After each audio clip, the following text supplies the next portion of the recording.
Hey, hello everybody, welcome back to Gran Turismo 4. Alrighty guys, let's continue our way. I think next is Tahiti, Tahiti. Might be a little bit rusty for the first minute here today. It's my first video of the day. That weird noise you can hear in the background is my coffee machine, if anybody's wondering.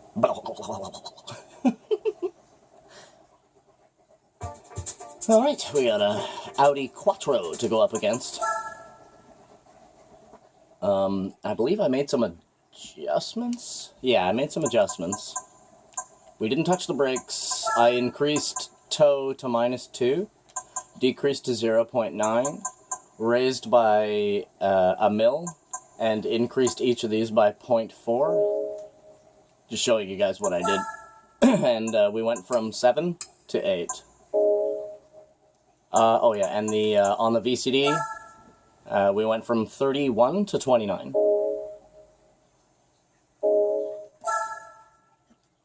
Yeah, pardon me. Yesterday, I wasn't recording or anything, but I turned on the game just to see what we were doing at the time. I was trying to remember what the heck we were doing. And then I kind of logged on. I did a practice run, I think, on Tahiti. Yeah, it was on Tahiti, and then I did a practice run of Cathedral Rocks, and then I made a few adjustments. So that's why I wanted to show you guys the adjustments that we made there. So it handles slightly tighter. Just ever so slightly, just a very little difference.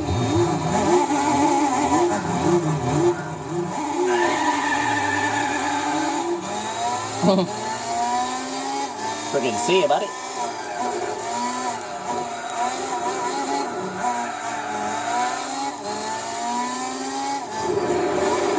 Woo.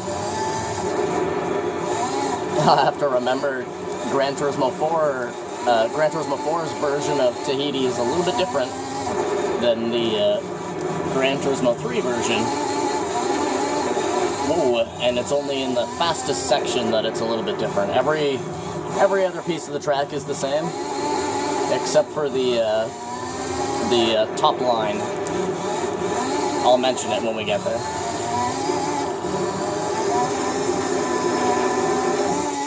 You.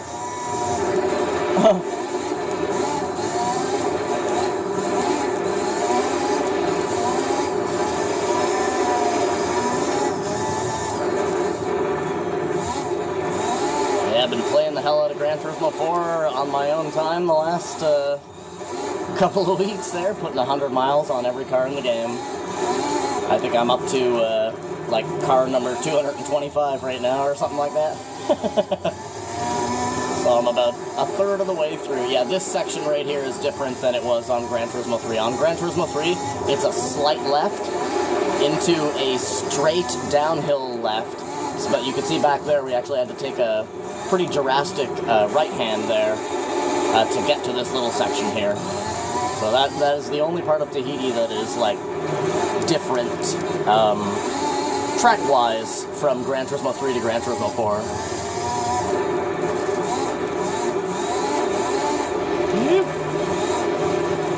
Turn.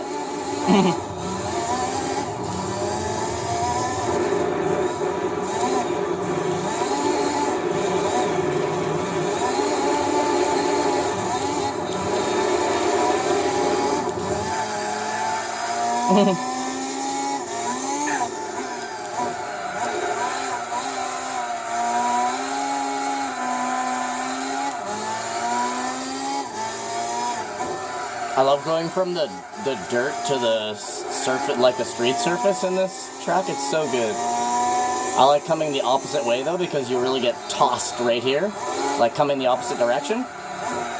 Right there, when it transitions from the dirt into road, I've always loved that transition ever since Gran Turismo 2.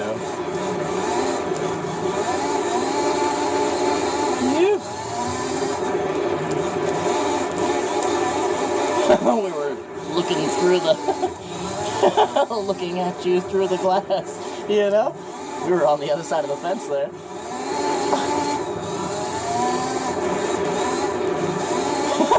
I don't know how much time has passed. That's actually a really good song. I'm probably going to actually end up listening to that album after this now. If you're wondering what band sings that, it's Stone Sour. Yeah, Stone Sour. If anybody's wondering who Stone Sour actually is, so if you remember the band Slipknot, there was the lead singer Corey Taylor, and when Slipknot split up, Corey Taylor went on to be the lead singer of another band, oopsie daisy, and that's Stone Sour. So if you ever listen to Stone Sour and you're like, man, where do I recognize this dude's voice from? It's Corey Taylor, man. I remember the first time I heard Stone Sour and I had the same thought in my head, right? Like, I was like, why do I recognize this dude's voice? And then I found out and I was like, oh shit, you know?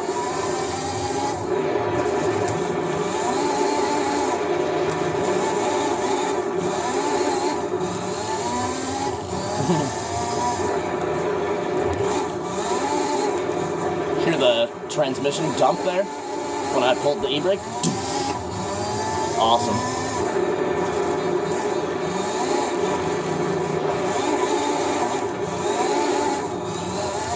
Whoa.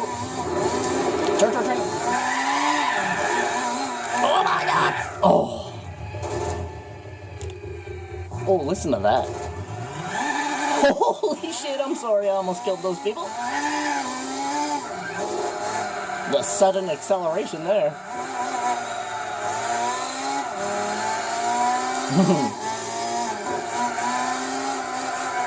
Yeah, I've always loved the transitions going from dirt to the road or from the road to dirt, you know?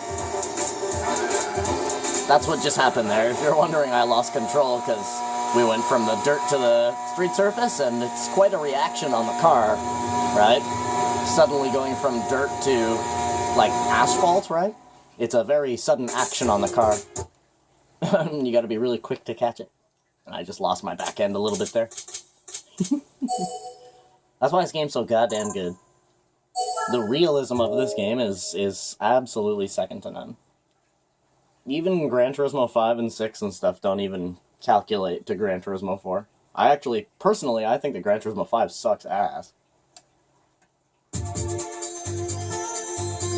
They're like, oh, 1,500 cars and all this, and then there's actually only like 300 cars in the game. The other 1,200 cars are cars that you're going to be up against, like opponents, that aren't actually available in the game itself. I remember getting so mad at that. Give me 1 second, you guys. 1,500 cars my ball sack, you know? Don't lie, you know? Don't lie, people. Stop lying. You know? And then the camera angle on Gran Turismo 5 as well. The fixed camera angle. Disgusting. Horrible. Makes me want to vomit.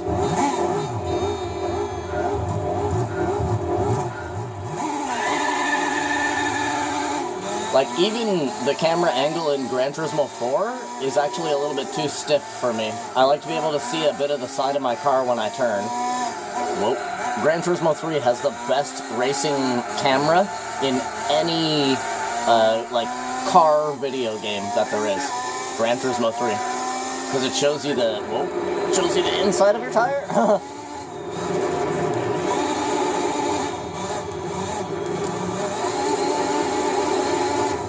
But in Gran Turismo 4, you have to turn dramatically hard to see the side of your car and the inside of your front tires. See, if you're able to see from this angle, if you're able to see the inside of your front tires, you can tell exactly where your car is, right? Like, go back and watch some of my Gran Turismo 3 content, and just look at how accurate I am able to be in Gran Turismo 3, and that's because the camera pivots a little bit more than it does in Gran Turismo 4. Now, I like this camera here. This is a good camera. I would prefer the flex of the Gran Turismo 3 camera, though. You know, and then you've got Gran Turismo 5, which is literally like pretty much a GoPro on a stick stuck to the back of your car. There is no sway whatsoever. I remember the first time I played Gran Turismo 5, I was pretty mad. I was like, how do I change it? And then you can't change it? I was like, what the fuck is this? I was super pissed. Come on. Oh. Turn. Good girl. Yeah, I remember being so mad at that camera. Even still to this day, I cannot properly drive in Gran Turismo 5 because of the camera angle. It's too fixed.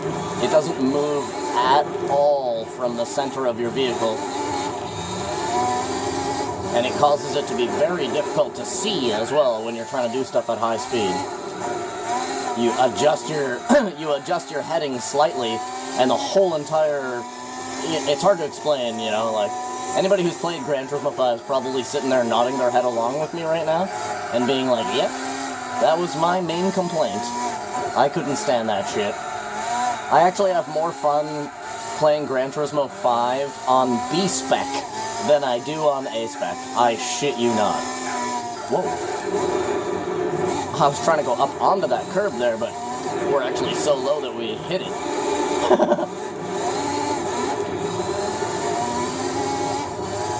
Yeah, I actually enjoy doing B-Spec more than A-Spec in Gran Turismo 5. Isn't that funny?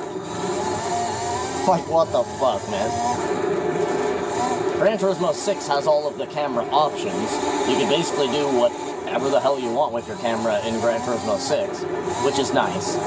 But in my opinion, Gran Turismo 4 is actually still just a better game than Gran Turismo 6, in my opinion.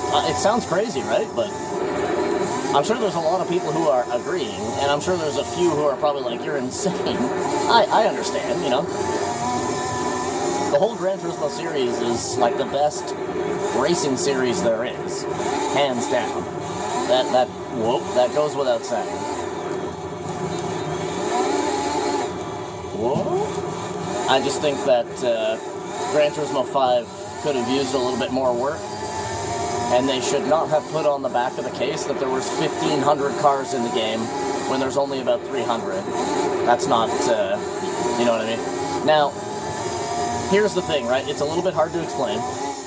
So, there are actually 1,500 cars in Gran Turismo 5, as I said, but you can only buy about 350 of them. The other 1,200 are just opponent cars that you will race against in other races.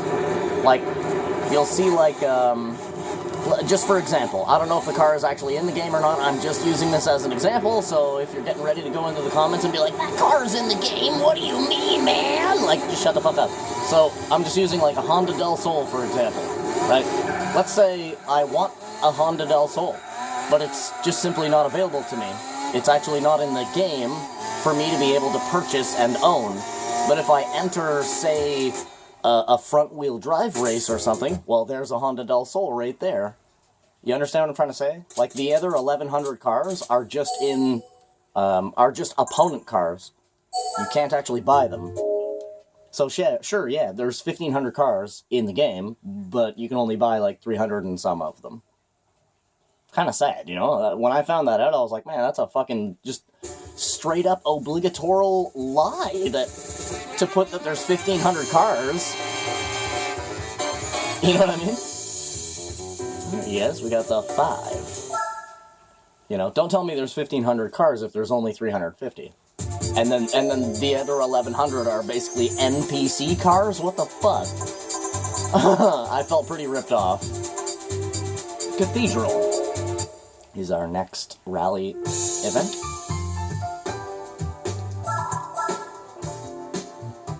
Diddly-doo, my computer said.